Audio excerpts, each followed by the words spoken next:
وَإِذْ عَلَّمْتُكَ الْكِتَابَ وَالْحِكْمَةَ وَالتَّوْرَاةَ وَالْإِنْجِيلَ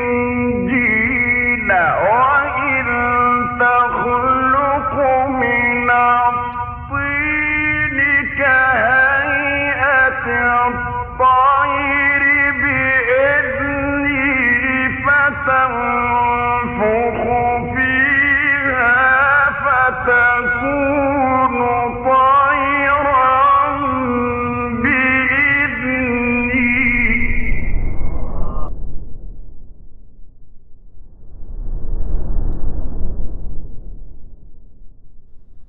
أشهد أن لا إله إلا الله وحده لا شريك له وأشهد أن محمدا عبده ورسوله لا نبي بعده.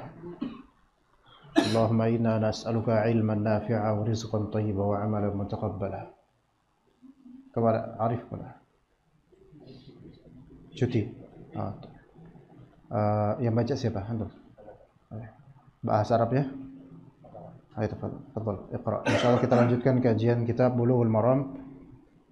Kalau di kitab terjemahan di hadis 197.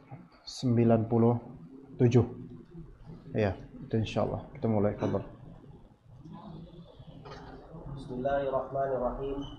Alhamdulillahi rabbil alamin. Hamdan katsiran thayyiban mubarakan fih wa yuhibbu rabbuna wa yarda. Asyhadu an la ilaha illallah wa asyhadu anna Muhammadar Rasulullah. Allahumma shalli ala Muhammad wa ala ali Muhammad. Wa nas'alullaha li ustadina wa li ikhwanina mubarakan wa salaman bi umrihim wa umurihim. Wa qala al-muallifu wa an Abi Hurairah radhiyallahu anhu qala ba'atha an-nabiyyu sallallahu alaihi wasallam khailan faja'at birajulin farabatuhu bisariyatin min sawaril masjid. Al-haditha muttafaqun alaihi. Bismillahirrahmanirrahim. Di hadis ke 197 di kitab terjemahan membahas tentang hukum masuknya orang kafir ke masjid. Masuknya orang kafir ke masjid. Dan kafir yang dimaksud di sini imma kafir asli atau kafir murtad. Taib, kata Ibnu Hajar rahimahullah, wa an Abi Hurairah radhiyallahu anhu qala ba'atha an-nabiy sallallahu alaihi wasallam khailan. Nabi sallallahu alaihi wasallam mengirim pasukan berkuda, khail. Khail itu kuda dan dimaksudkan di sini adalah pasukannya, pasukan berkuda. Faja'at birajul, maka para pasukan itu membawa rajul. Di sini rajul nakirah, tapi maksudnya dia adalah seorang rajul kafir, seorang laki-laki yang kafir. Farabatuhu bisariyatin min sawaril masjid, lalu mengikatnya di salah satu tiang masjid, di salah satu tiang masjid. Taib, ini berkaitan dengan hukum masuknya orang kafir ke masjid. Dan zahir dari hadis ini menunjukkan bolehnya memasukkan, lihat, bolehnya memasukkan orang kafir ke masjid. Bolehnya memasukkan orang kafir ke masjid. Karena rajul ini, orang kafir ini, dia tidak masuk sendiri, melainkan dimasukkan dan diikat oleh sebagian kaum muslimin, yaitu pasukan muslimin. Dan Rasulullah SAW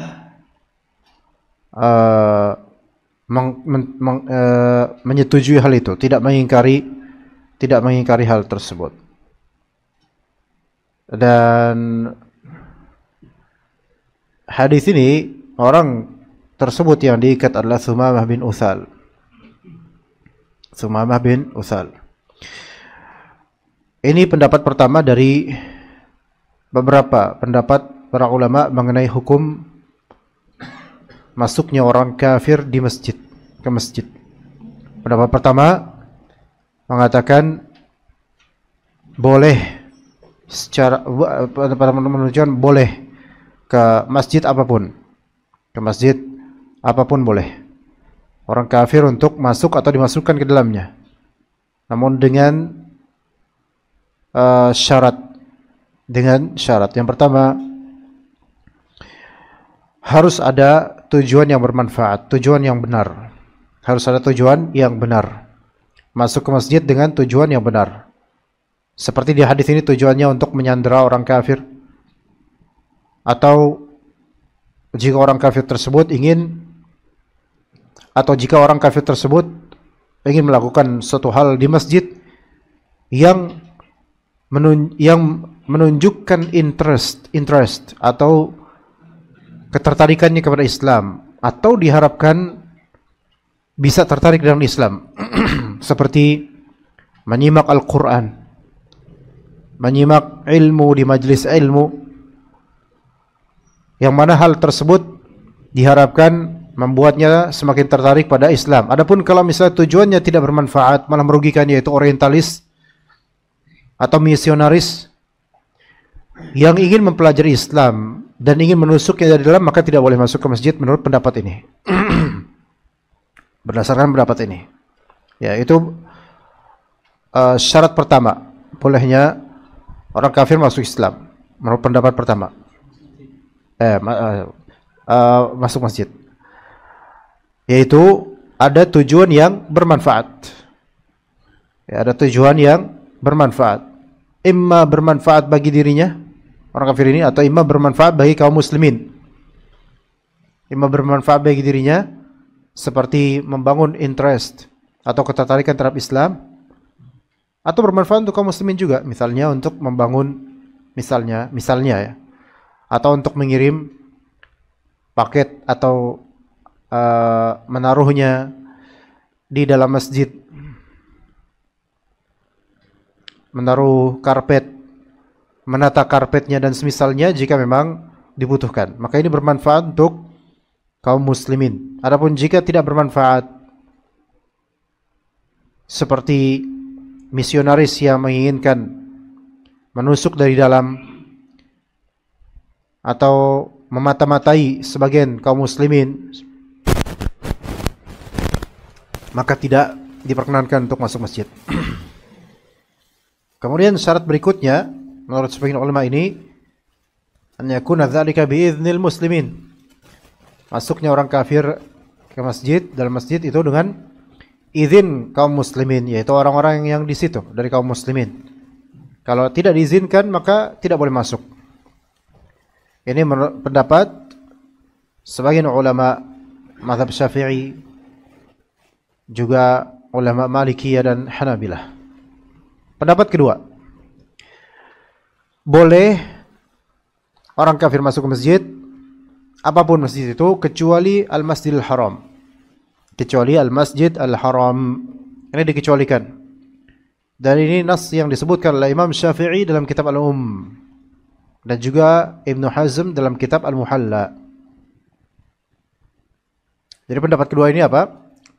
Boleh masuk masjid. Mungkin sama syaratnya dengan pendapat pertama, karena pendapat pertama mensyaratkan syarat yang bagus. Ya. Dengan pengecualian apa di pendapat kedua? Apa yang dikecualikan? Tidak boleh ke Masjidil Haram, yaitu di Mekah, Masjidil Haram di Mekah. Berarti kalau Masjid Nabawi masih boleh. Taib, dalil yang mereka ambil apa? Apa dalil mereka? Dalil mereka kata Allah Azza wa Jalla surat At-Taubah ayat 28, "Innamal musyrikuna najas fala yaqrabul Masjidal Haram." Sesungguhnya orang-orang musyrik itu najis. Maka jangan sampai mereka itu mendekati Al-Masjid Al-Haram.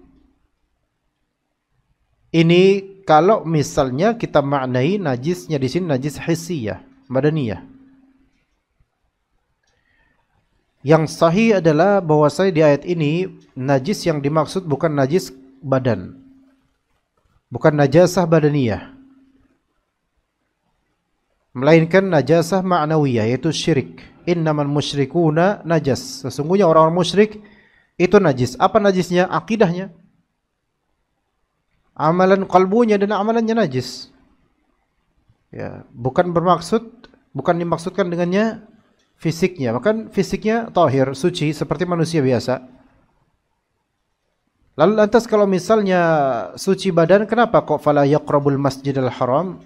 Mereka enggak boleh mendekati Masjidil Haram. Maka disebabkan najasah ma'nawiyah, yaitu kesyirikan yang ada pada diri mereka. Ya. Najisnya kesyirikan yang ada pada orang musyrik, sehingga tidak boleh untuk mendekati Al-Masjid Al-Haram. Taib, wallahu alam.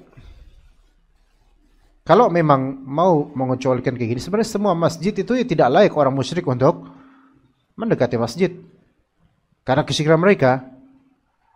Namun wallahu alam, jadi pendapat yang wallahu alam lebih kuat adalah pendapat pertama tadi. No exception. Tidak ada pengecualian. Ya. Memang di ayat ini ada pengecualian, yaitu Masjidil Haram, tetapi di sini bukan karena apa-apa melainkan pengagungan ya. Yang dimaksudkan masuk Masjidil Haram di sini adalah yaitu larangan mereka masuk Masjidil Haram jika berhaji. Jika berhaji, Rasulullah SAW mengutus Ali bin Abi Thalib, ya, yang mana Ali bin Abi Thalib mengatakan kemudian la yahujju ba'dal 'am musyrik, atau bahkan Nabi SAW mengatakan la yahujju ba'dal 'am musyrik wa la yatufu bil baiti 'uryan. Tidak boleh setelah tahun ini, ya, ada orang musyrik yang berhaji setelah haji Nabi SAW, dan tidak ada yang boleh tawaf di sekitar Ka'bah dengan cara telanjang. Dan ini tahun ke-9 Hijriyah setelah Fathu Makkah tentunya. Maka maksud dari ayat ini fala yaqrabul masjidil haram, yaitu orang-orang musyrik tidak sah jika mereka berhaji. Mereka harus masuk Islam dulu, baru berhaji, dan dalam haji tentu ada tawaf, sehingga mau nggak mau masuk Masjidil Haram. Itu maksud dan konteks dalam ayat tadi. Maka pendapat yang rajih atau lebih tepat adalah pendapat pertama. Orang musyrik atau kafir diperbolehkan masuk ke masjid manapun dengan syarat. Yang pertama, ada tujuan yang bermanfaat. Dan yang kedua, dengan izin kaum muslimin. Ini menunjukkan muslimin atau DKM berhak untuk melarang atau membolehkan. Itu hak kaum muslimin, DKM terutama. Ya, seperti itu. Tapi dengan ada tujuan apa? Tujuan yang bermanfaat. Kalau nggak ada manfaatnya, nggak usah. Misal ada dokumenter mungkin 20 tahun lalu atau lebih.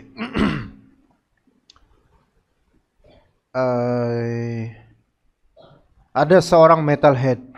Metalhead, tahu nggak metalhead? Bukan kepala besi, bukan. Metalhead itu istilah penggemar musik metal, yang dia travel around the world gitu. Travel mengitari bumi itu, antar negara, meliput perkembangan dunia metal di antar negara, termasuk Indonesia, termasuk juga Israel, termasuk juga China, dan bahkan negara Afrika. Ya, orang saking sungguh-sungguhnya buat kayak gitu, ya, Masya Allah, ke Indonesia, kemudian menyelami kultur di Indonesia ini yang mayoritasnya Muslim, untuk mengetahui bagaimana bisa kultur Muslim tradisional di Indonesia ini, atau umumnya Muslimin, menerima bilantika musik seperti musik metal ini. Maka dia pun orang barat, tidak lupa orang mana, Norwegia atau mana lupa, atau Amerika gitu. Pokoknya mukanya muka barat lah, bukan muka Sunda lah. Nah kemudian kemudian dia meliput, mendokumentasikan. Dan di antara dokumentasi dia masuk ke Masjid Istiqlal untuk ikut salat Jumat atau Jumatan. Muka barat, memang nggak gemuk-gemuk amat. Kemudian rambutnya biasa, panjang, blonde hair, pirang panjang gitu. Terus pakai sarung. Itu nggak related banget, nggak nyambung banget itu kayaknya. Nggak nyambung, pakai sarung terus pakai kaos metal. Ini mamang dari mana gitu kan? Nah, udah gitu di lantai ketiga Masjid Istiqlal, meliput itu semua. Taib. Apakah ini li ghardin nafi' gitu loh, untuk tujuan yang bermanfaat? Enggak ada manfaatnya. Karena dia meliput ini untuk industri musik metal gitu loh. Ya. Sesuatu yang tidak benar tujuannya. Adapun kalau misal hanya untuk mengetahui antropologi tanpa untuk mendukung hal-hal yang buruk, misalnya antropologi untuk memahami kultur aja gitu loh, untuk menginformasikan ke dunia seperti ini loh Indonesia, seperti ini loh Muslim Indonesia, maka ini mungkin boleh insyaallah, selama diizinkan oleh DKM.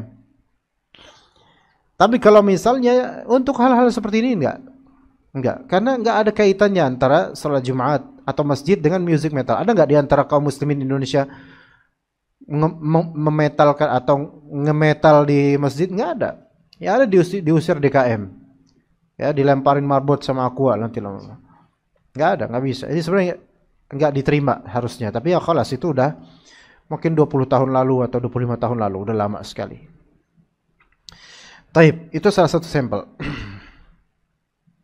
Jadi syaratnya dua tadi yang telah kita sebutkan, yaitu yang pertama apa? Adanya tujuan yang baik atau benar, adanya tujuan yang benar. Tujuan baik nggak cukup, benar nggak gitu loh.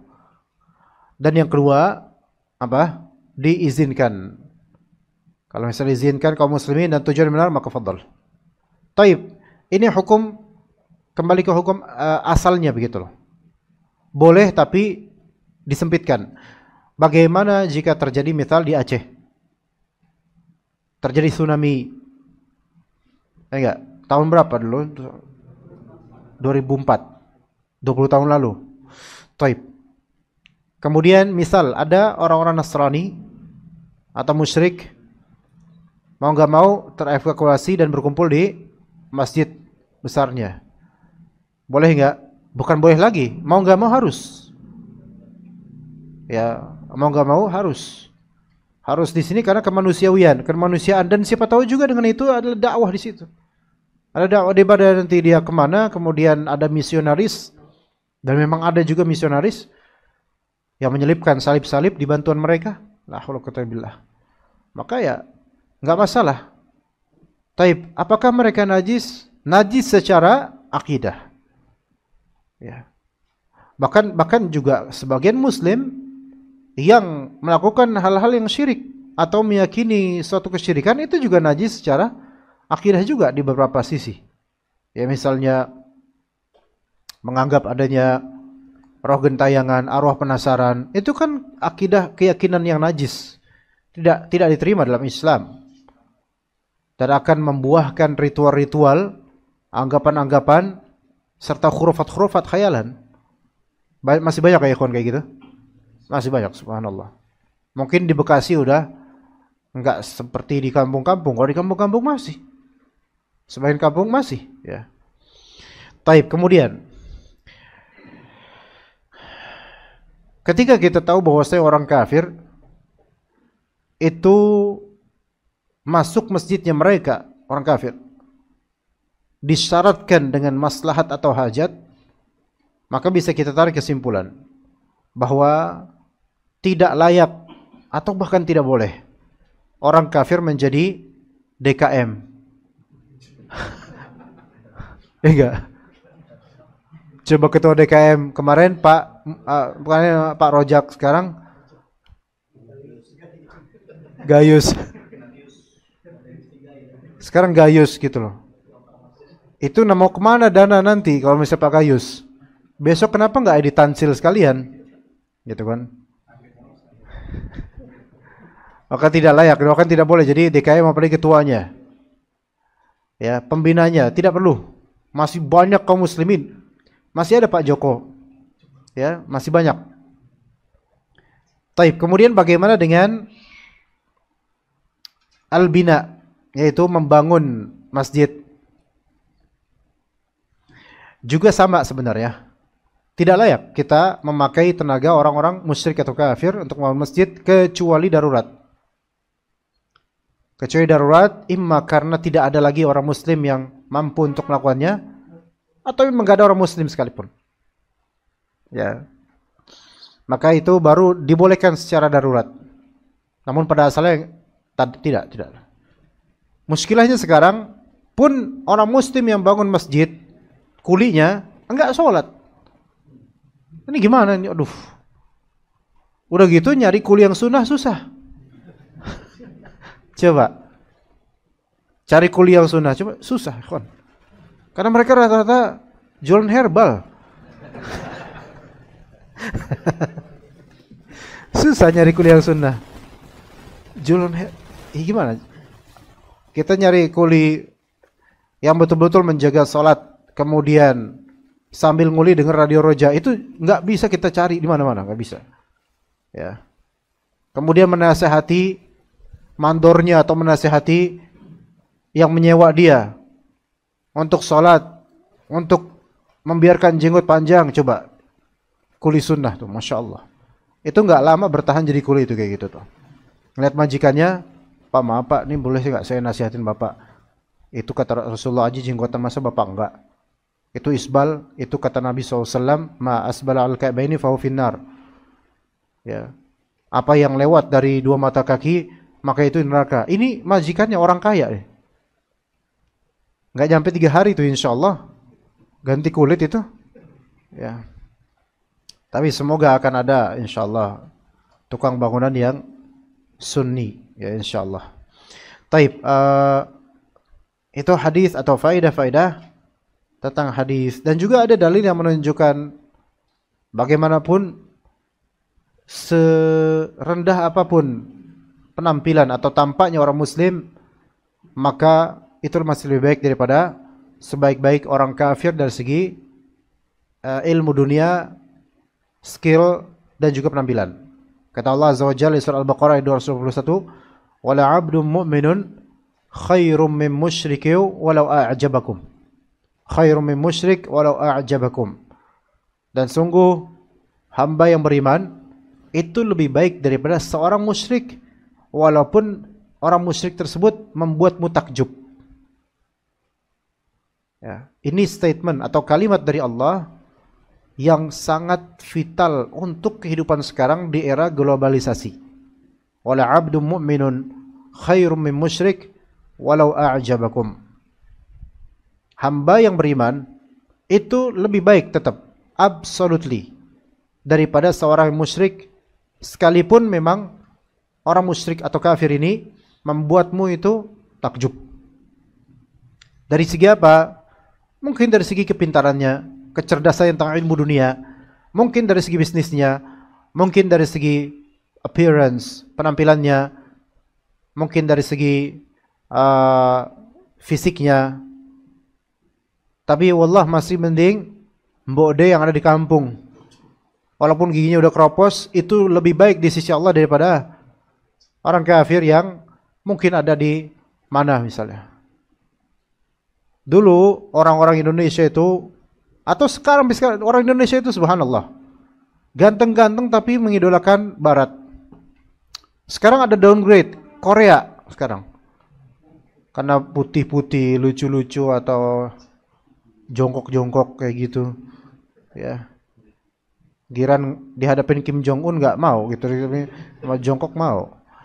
Nah, perempuan-perempuan Indonesia pakai jilbaban ngefans sama si codet jongkok gitu dan seterusnya. Wala 'abdun mu'min khairum min musyrik walau a'jabakum. Mandra lebih afdol daripada dia. Masih muslim itu mandra itu. Insyaallah. Lebih afdol. Lebih afdol, ya. Tapi nyatanya banyak dari kita muslimin itu enggak ngelihat dari segi keimanan, tapi hanya dari segi penampilan, skill dan seterusnya. Kalau dahulu kala misalnya, coba tim football country yang negara yang isinya pemainnya itu ganteng semua, coba ada semua. Italia dulu. Awal-awal 2000-an itu. Ganteng yang jelek nggak ada gitu. Mau kita jelekin pun tetap ganteng dia. Satu tim ganteng semua, maka digandrungi sama banyak orang, banyak perempuan. Bahkan laki-laki Indonesia pun yang dulu suka bola era-era itu, mesti Italia itu paling ini, tak cakep-cakep orangnya. Ya, pemain telenovela semua mukanya gitu. Subhanallah, Italia. Ya. Yang mana digandrungi banyak dari pencinta sepak bola, pencinta sepak bola ketika itu. Kita dulu mungkin melihat, wah ini mah nggak ada apa-apanya lah Indonesia. Siapa sih? Kurniawan, kelihatan. BP misalnya. Ya Salatiga. Ya kan? Orang Salatiga itu baru orang sini itu. Tahu orang Jakarta nggak ada orangnya. Siapa lagi coba yang ganteng dulu ketika itu? Seganteng-gantengnya orang Indonesia tetap aja kelihatan paling makannya tiwul. Ya kan? Orang sana makan pasta, kita makan getuk lindri. Gitu kan? Kita ngelihatnya dari sisi itu, ikhwan.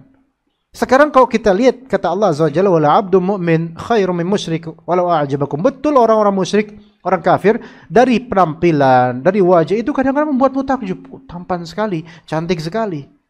Tapi coba lihat dari segi keimanan. Ini yang agak berat di era globalisasi ini seolah-olah removed dari hati-hati kita. Ya. Karena sekarang udah ada YouTube. Ya, misal YouTube, platform yang paling laris lah dari segi video. Dari segi video. Ada Spotify, platform yang termasuk paling laris dari segi audio. Type. Kalau kita lihat rata-rata orang kafir banyak di sana, terutama YouTube, kita bisa melihat mereka. Siaran ini, siaran itu, tayang ini, banyak. Podcast dan seterusnya. Takjub dengan orang-orang kafir. Masya Allah. Ya. Dan kemudian kita pengen seperti mereka. Makanya banyak yang ikut gaya-gaya mereka dari segi pakaian. Subhanallah, na'udzubillah min dzalik. Bagaimana bisa, bahkan tahun lalu kemudian ada berapa ikhwan hijrah. Udah hijrah ke salaf kayaknya, tapi mau hijrah lagi ke bling-bling. Ya, pakai baju gombrong terus pokoknya tahu bling-bling enggak sih antum bling? Yang itu yang tajam-tajam itu loh. Rapper hip hop gitu loh yang stylenya tuh kayak iya pakai apa mas kayak gitu loh. Iya, Mas Pur. Lihat. Itu karena apa, ikhwan? Kita mau hijrah ke sunnah tapi nanggung terus tapi pengen juga ngikutin barat. Ini kemana ayat ini? Wala 'abdun mu'minun khairum min musyriki walau a'jabakum. Gitu loh. Ya. Begitu ini relasi atau korelasinya dengan pembangunan masjid apa? Yakni kalaupun misalnya ada tukang bangunan kafir dari luar negeri yang Masya Allah bisa bikin bangunan yang mewah untuk masjid, mendingan sama Mang Asep aja. Sama Kang Asep.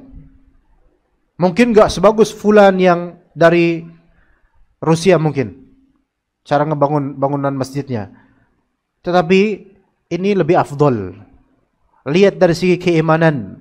Si Mang Asep ketika bikin masjid kita, itu mungkin di hatinya ada nilai ibadah. Sementara Bang Putin yang dari Rusia, kalau mau bikin masjid kita, ada nggak nilai ibadah? Enggak.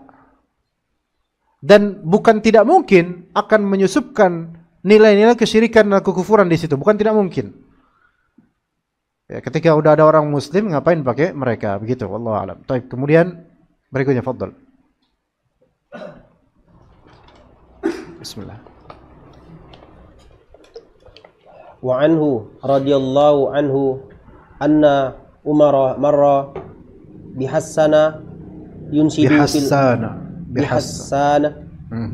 yunshidu fil masjidi falahadha ilaihi faqala qad kuntu unshidu fihi wa fihi man huwa khairun minka muttafaqun alaih. Taib. Hadis berikutnya dari Abu Hurairah juga sebagaimana hadis sebelumnya, beliau mengatakan anna Umar radhiyallahu anhu marra bi Hassana. Hasan siapa sini? Hasan bin Thabit. Ya. Dan Hasan radhiyallahu anhu yunshidu fil masjid. Yunshid. Apa itu yunshid? Menyenandungkan syair, nasyid syair di masjid. Nanti kita jelaskan. Falahadha ilaih. Maka kemudian Umar Al-Khattab lahadha ilaih. Lahadha ila di sini yaitu langsung mengamati, memperhatikan, dan seolah-olah ada seperti ketidaksetujuan dan asing bagi Umar Al-Khattab hal seperti ini. Faqal qad kuntu unshid. Maka Hasan berkata, sungguh aku pernah menyenandungkan syair di masjid dulu, yaitu ketika Nabi SAW masih hidup. Wa fihi man huwa khairun lak. Dan saat itu ada orang yang lebih baik darimu. Maksudnya siapa? Rasulullah SAW. Ya begitu.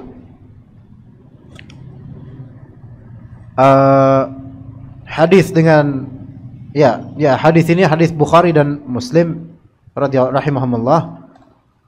Kita lihat di sini anna Umar marra bi Hasan yunshidu fil masjid. Ya, di sini Hasan bin Thabit radhiyallahu anhu, seorang penduduk asli Madinah.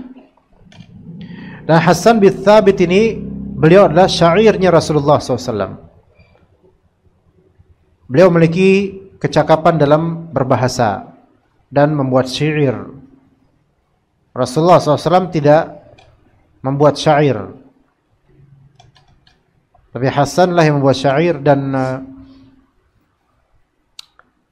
syair versi ketika itu sama sekarang itu beda, ikhwan. Ya, syair beda dengan apa yang antum terjemahkan dengan puisi. Puisi itu Indonesia gitu loh. Dia kadang-kadang random untuk akhirannya, tapi kalau syair di zaman-zaman itu sampai zaman sekarang, syair Arab umumnya, tidak semuanya, umumnya ada juga nathar, ada juga syair. Umumnya syair itu yaitu dengan adanya qafiyah yang selaras gitu. Qafiyah itu akhirannya hurufnya sama, tertib gitu. Sampai ada ilmu yang termasuk ilmu tersulit, yaitu ilmu al-arud wal qafiyah namanya. Taib, Hasan bin Thabit ini beliau termasuk penyair dari Madinah sejak masa jahiliyah. Berarti nilai kesusastraan syairnya itu tinggi. Dan beliau termasuk syairnya Nabi SAW, penyair Nabi SAW di hari-hari kenabian. Taib, di sini katakan yunshidu. Yunshidu itu ansyad yunshidu, yaitu menyenandungkan syair. Dan orang Arab ketika membaca syair itu dengan nada, ikhwan.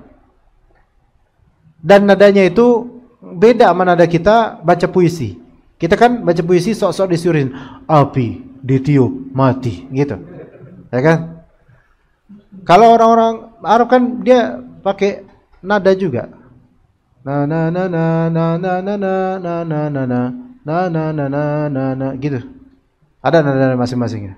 Dan biasanya kalau mereka di perjalanan atau mau perang, mereka insyadu syair, yaitu menyenandungkan syair bareng-bareng untuk menyemangatkan pasukan. Nah, ada perbedaan. Di sini kan anasyid, insyad, anasyid, nasyid. Bahasa kita sekarang jadi nasyid. Nasyid yang sekarang itu tidak sama dengan nasyid yang itu, yang di Arab ketika itu, yang para sahabat Nabi radhiyallahu anhum mereka melantunkannya. Sekarang itu lebih ke song, lebih ke lagu, lagu,